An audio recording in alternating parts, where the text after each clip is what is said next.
Sheikh John from Uzbekistan.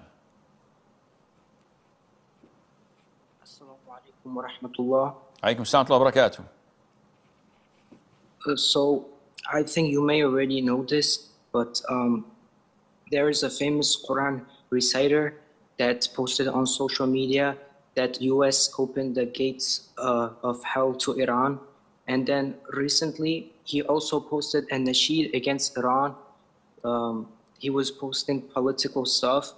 And my question is, isn't this Quran reciter doing something haram? Because Prophet Muhammad ﷺ said to not have arguments besides the Muslims, because the others will then interfere, the Jews and the Christians. So my answer is no. I don't think that Allah said something like that. And when you object to something like that, you have to provide the evidence. First of all, whoever that reciter is, he's not a student of knowledge. He's not a scholar. So no one should pay attention to what he says because he's not a scholar. You want knowledge? You go to scholars. You don't go to a reciter that is a reciter by day and a nasheed artist by night. Especially if the nasheed has music on it. What kind of Quran are you reciting? Musical instrument is haram. And this is known to ignorant imbeciles on the street who don't even pray in the masjid. They know it's haram. So how dare you do such a thing? The conflict with Iran is something we Muslims did not initiate. And we cannot side by the Jews and the Americans for certain, because they're not Muslims. The Jews are the Israelis, not the Jews. The Israelis are our enemy. They've attacked our brothers and sisters in Palestine, annihilated most of them, committed genocides. They've attacked Lebanon and want to annex half of it if they can. They've attacked Syria, who did not do anything to them, and continue to attack them. Next is Jordan, who knows? Maybe Egypt, but they're too afraid of Egypt because they know what Egypt is.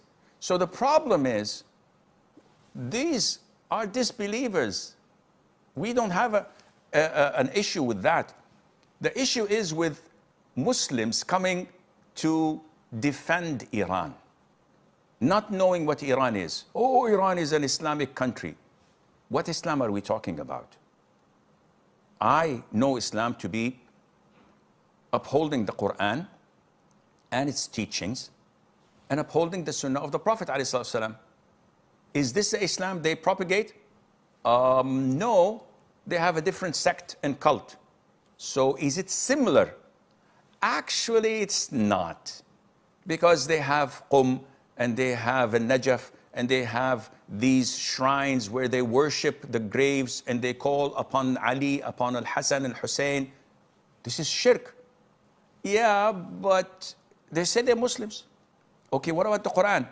Actually, the Quran itself is not exactly similar to the one you 1.8 billion or 1.9 billion Muslims around the world read.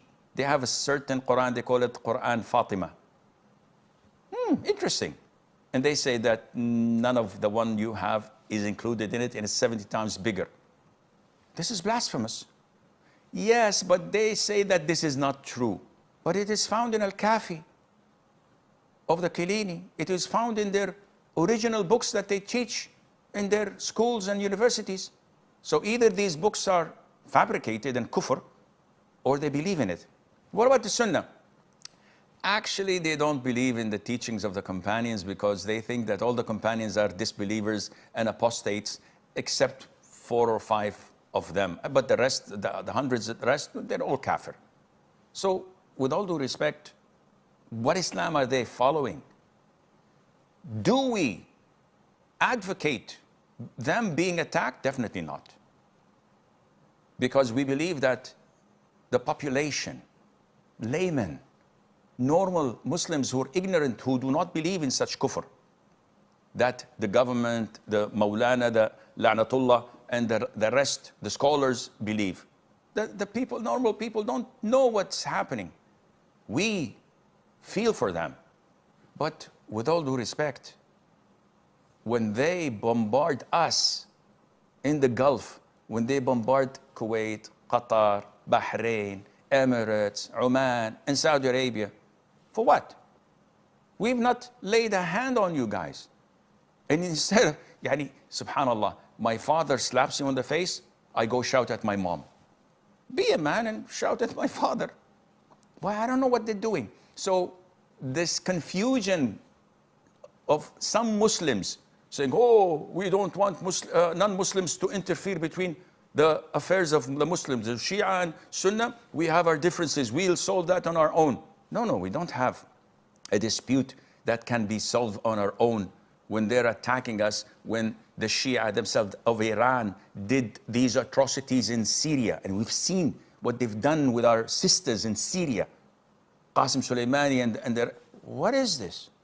And you want us to defend or stand with them? No.